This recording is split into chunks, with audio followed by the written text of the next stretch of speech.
वक्फ board तुम्हारे हवाले किया, तुम चोर बन के रहे। अरे 4 करोड़ रुपया मोदी फंड में दिया, लेकिन मुसलमानों की बच्चियों को एक MBBS कॉलेज नहीं दे सके। तुम वकील बने, तुमने 5000 रुपया खाली फाइल बनाने के लिए। तुम चोर हो के मौलवी चोर है। थाने में गए, जब तक किसी बड़े का फोन नहीं आया, तुमने किसी बेवा की FIR नहीं काटी, तुम चोर हो के मौलवी चोर है। खाया गरीब का बच्चा पड़ा रहा, 2 लाख रुपया देके, 5 लाख देके, करोड़ रुपया लेके तुमने अमीर के बच्चे को आगे किया। तुम चोर हो के मौलवी चोर है। अगर मौलवी ही बुरी कौम है, हर तीसरा बंदा, मौलवियों ने क्या किया? मौलवियों ने क्या किया? पुत्रा, जो मौलवी कर रहे हैं वो तेरी 7 नस्लें नहीं कर रही हैं। मौलवी उस मदरसे में पढ़ा जहां गवर्नमेंट ने कुछ नहीं दिया। जब फारिग होके आया, ना उसको ST स्टेटस मिला, ना पहाड़ी स्टेटस मिला, ना उसकी मार्कशीट किसी ने मानी। वो 10,000 रुपए के ऊपर रहा। एक मोहल्ले में गया, उधर मस्जिद खड़ी करके आया। वो मस्जिद के साथ 2 कमरे खड़े किए दरसगाह के, आपने नाम नहीं करवाए। जब तुमने निकाला, वो निकल के चला गया। तुमने क्या किया? तुम्हारी डिग्रियों को गवर्नमेंट ने वैलिड किया, तुम्हें नौकरियां दी, तुम्हें 1.5 2 लाख की तनख्वाह मिली। तुमने क्या किया कौम के लिए? वक्फ बोर्ड तुम्हारे हवाले किया, तुम चोर बन के रहे। तुमने 4.5 करोड़ रुपया मोदी फंड में दिया, लेकिन मुसलमानों की बच्चियों को एक MBBS कॉलेज नहीं दे सके।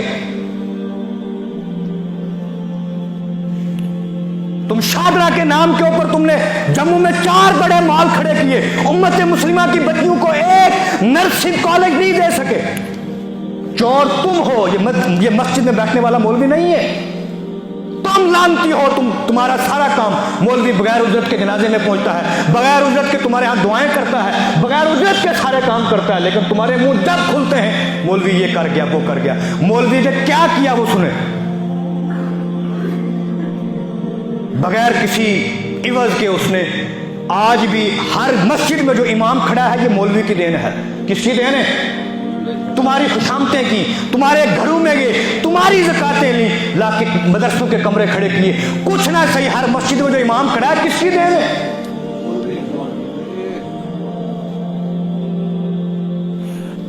तुमने क्या किया मुझसे पूछो। अभी ये नौजवान बैठे हैं, ये मुझे बताना, 2011 के सर्वे के मुताबिक जम्मू कश्मीर हिंदुस्तान के अंदर दूसरे नंबर के ऊपर है करप्शन के अंदर, रिश्वतखोरी के अंदर। मुसलमान रियासत है। नया सर्वे आया कि नहीं आया मुझे पता नहीं, अभी 1 नंबर के ऊपर बिहार है। तुमने क्या किया? तुम वकील बने, तुमने 5000 रुपया खाली फाइल बनाने के लिए। तुम चोर हो के मौलवी चोर है। थाने में गए, जब तक किसी बड़े का फोन नहीं आया, तुमने किसी बेवा की FIR नहीं काटी, तुम चोर हो के मौलवी चोर है। तुम किसी बड़े ओहदे पे पहुंचे, तुमने पेपर मार्किंग करने चाहे, तुमने उसमें पैसा खाया। गरीब का बच्चा पड़ा रहा, 2 लाख रुपया देके, 5 लाख देके, करोड़ रुपया लेके तुमने अमीर के बच्चे को आगे किया। तुम चोर हो के मौलवी चोर है।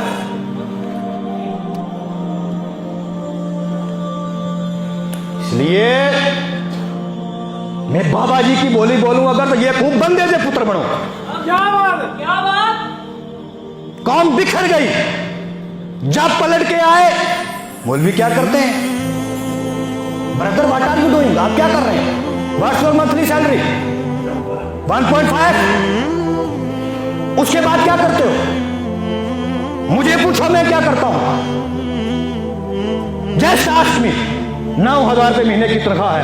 आज तक कभी कमेटी वालों से मुंह चढ़ के नहीं मांगा कि मेरा हिसाब करो। शाहाना जिंदगी गुजारता हूं। कोई माई का लाल बोल दे, मौलवी साहब ने मेरे 500 रुपए की तरफ देखा, मैं अपनी आंखें निकलवाने के लिए तैयार हूं। ये मैं कर सकता हूं। अब अगर आपके ध्यान में आए, मौलवी साहब तो कोई बड़ी बात नहीं, आप कुछ और करने के काबिल नहीं थी, दूसरी तालीम नहीं पड़ी थी, गलत फहमी है तुम्हारी। मैंने आज तक अपने सैलरी स्लिप संभाल कर रखे हैं। 80,000 रुपये मंथली को लात मार के आके मुसल्ले पे बैठा हूं। ये सदका है मौलवियों की तालीम का। क्या बात है?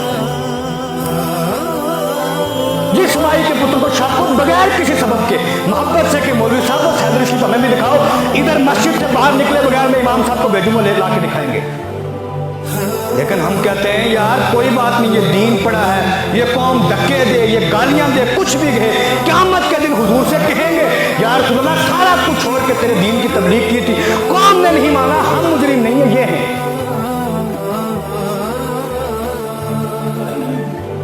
फिर तीसरी बात, हर डिपार्टमेंट की हड़ताल, हर डिपार्टमेंट की। तुझे अल्लाह पाक ने डॉक्टर बनाया था यार, इसीलिए बनाया था कि तू एक गरीब आए गांव से तो उसको 50 टेस्ट लिख के दे। तू तो नब्ज देख के चेक कर सकता है कि इसको क्या बीमारी है। तूने 5000 रुपए के माइक के टेस्ट लिखवा दिए। जाओ बाहर खड़े होकर देखो, जितने भीख मांगने वाले हैं, ये जिनके कागज मेरे पास पड़े हैं, इनके अगर 50,000 रुपए टेस्ट पे ना लगे हो तो मेरे मौलवी का गला पकड़ना। लेकिन मुजरिम कौन है? मौलवी साहब।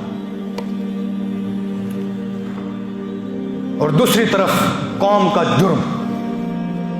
हुजूर ने फरमाया आखिरी जमाना आएगा, मसाजिदहुम आमिरतुन वहिय खराबुम मिनल हुदा, मस्जिदें बढ़ चढ़ के बनाएंगे। मेरी मस्जिद की कालीन थोड़ी सी ऐसे हो गई, इसको उठाओ नहीं डालो, इसका मीनार छोटा है उसका ऊंचा है, तोड़ो नया बनाओ। मौलवी साहब की तनख्वाह क्या है? 4000। 4500 नहीं करेंगे। एक काम खत्म नहीं होता, दूसरा काम जारी, दूसरा खत्म नहीं होता, तीसरा जारी। इधर हमारी एक मस्जिद है, हम उनकी मिन्नतें कर रहे हैं, यार मौलवी साहब का कमरा तैयार कर दो, किराए पे रह रहे हैं। लेकिन वो माँ का बच्चा बाहर गलियों में टाइलें लगा रहा है, मौलवी की चीख को नहीं सुन रहा है। और ये मैं अपनी बात नहीं कर रहा हूं, जो लोग मुझे जानते हैं, मैं ये खुल के बात इसलिए करता हूं, मैं अल्लाह के फजल से महीने का 10,000 रुपया देकर किराए पर रह सकता हूं। जस्ट लीव मी, मुझे छोड़ें आप। लेकिन मैं अपनी कौम का दर्द बयान ना करूं, मुमकिन नहीं। इस काम की वो मस्जिद जिसका इमाम 5 वक्त रोकता हो कि मेरा कमरा तैयार करो, वो मस्जिद में नमाज पढ़ने वाले मुसलमानों के साथ में। इसलिए सोचो कि आप कहां खड़े हो। पूरी औकाफ जायदाद हमने तुम्हारे हवाले की है। तुमने कभी हमने ईयरली को हिसाब बताया कि क्या इनकम है, क्या आउटपुट है? What are you doing? Just tell us. हमें नहीं पता। एक चार्ट अकाउंटर तुम नहीं रख सकते। अजमेर शरीफ के अंदर 5 दिन के लिए बड़ी वाली देख की जो बोली लगी वो करोड़ रुपए की लगी। कितने करोड़ की? हम दुनिया की खबर रखते हैं, मैं सोया हुआ मौलवी नहीं। How many crore? बताएं मुझे उस दरगाह से आज तक एक हाफिज फारिग हुआ हो। कौम की बदहाली हजारों की चादरें लेकर डाल रही है। इधर गरीब की बच्चियां फुटपाथ पे सोई हैं, किसी जालिम को नजर नहीं आती। और सोचते हैं हम ख्वाजा गरीब नवाज के मानने वाले नहीं। माने नहीं, तुम किसी के मानने में, तुम जाहिल हो निरे।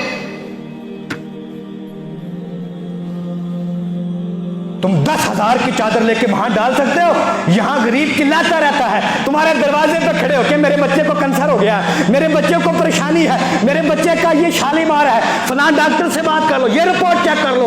तुम्हें कोई तरस नहीं आता, लेकिन तुमने कहां लेके डालना है? खुदारा कौम बेदार हो जा। जिस दिन हजरत इसराफील ने सूर फूका उस दिन बेदार नहीं होना, उस दिन कान फट जाने हैं, उससे पहले बेदार हो जाओ। ये ठंड के बीच में रात को बगैर कंबल के फुटपाथों के ऊपर सोने वाले गरीब तुम्हें पूछेंगे क़यामत के दिन, नहीं छोड़ने वाले। मदरसों के अंदर यतीमों के बच्चे पढ़ते हैं, बगैर जैकेट के जो बच्चे सुबह 4:30 बजे बाथरूमों के आगे लाइन लगाते हैं, वो तुम्हें पूछेंगे क़यामत के दिन। उस जवाब को तैयार करो कि तुमने क्या जवाब देना है। वो जवाब मेरे सामने नहीं, मेरे सामने जवाब बड़ा मुश्किल है। तो छोड़ो मौलवी साहब, हमें मत बताओ, ये रिप्लाई है आपका, कोई बात नहीं। लेकिन वो जवाब किसके सामने देना है? मालिक यौमिद्दीन,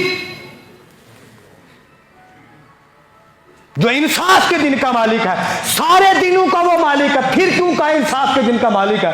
फरमाया उस दिन मैं सब आमने सामने करूंगा, उस दिन चूं चरा नहीं चलेगी। दुनिया के अंदर मेरे बंदे बताएंगे, तुम जबान दराजी करोगे, लेकिन क़यामत के दिन हिसाब मेरे सामने होना है।